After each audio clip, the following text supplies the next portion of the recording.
সেই লাভপুরে এই মুহূর্তে রয়েছি। সামনেই এটা মিউজিয়াম দেখতে পাচ্ছি, সামনে তারাশঙ্কর বন্দ্যোপাধ্যায়ের একটা মূর্তিও রয়েছে। আর ওর যেই বাড়ি ওনার, সেই বাড়িটাও আমরা যাব। এটা হচ্ছে অ্যাকচুয়াল মিউজিয়াম, কাছারি বাড়ি। তো দেখতে পাচ্ছি এখানে লেখাও আছে সংগ্রহশালা।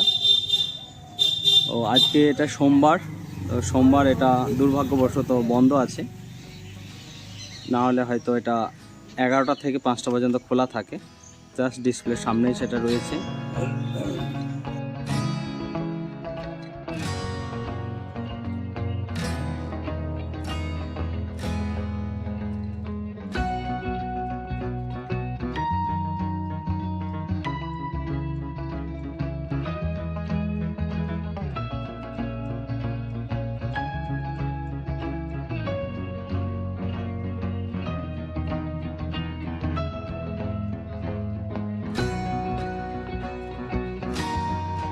এটা হচ্ছে তারাশঙ্কর যে সংগ্রহশালা, সেই ধাত্রী দেবতার প্রবেশ পথ। এটা বাড়ির পিছনের অংশ, সামনের অংশটা আমরা দেখালাম, ওখানে মেন গেটটা রয়েছে। তো এই সাইড থেকেও আমরা প্রবেশ করতে পারি। এটা হচ্ছে বাড়ির পিছনের অংশ, বন্দ্যোপাধ্যায়ের বসত বাড়ি, যেখানে তিনি বসবাস করতেন বা থাকতেন।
এই মুহূর্তে তারাশঙ্কর বন্দ্যোপাধ্যায়ের যেই রুম, বিখ্যাত লেখক ঔপন্যাসিক, লাভপুর, তো সেই লাভপুরে আমরা রয়েছি।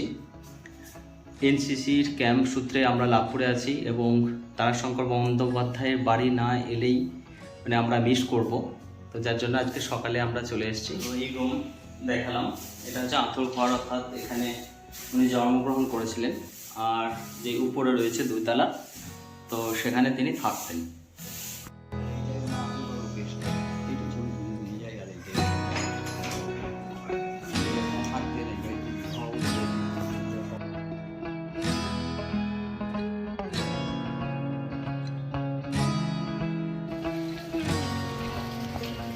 ইচ্ছা ছিল কোনো সময় লাভপুর গেলে অবশ্যই যে আমাদের সাহিত্যিক রয়েছেন তারাশঙ্কর বন্দ্যোপাধ্যায়, ওনার বাড়িটা একবার দেখে আসবো।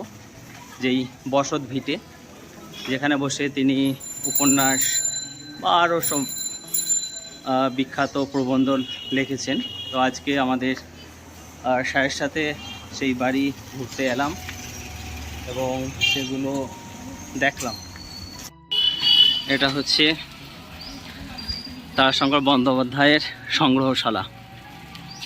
তো ওনার ভাইপো এখন এখানে থাকেন, যেই বসত বাড়ি রয়েছে।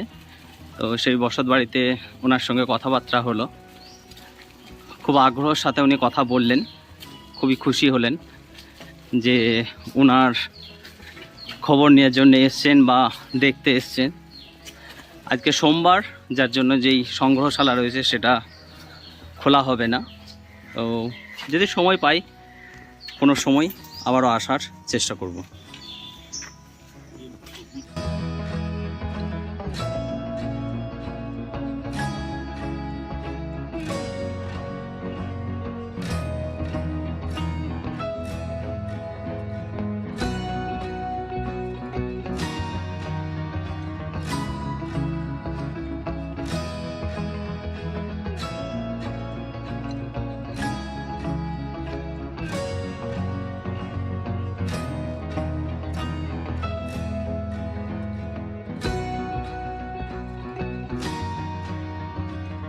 এই হচ্ছে লাভপুর রেল স্টেশন।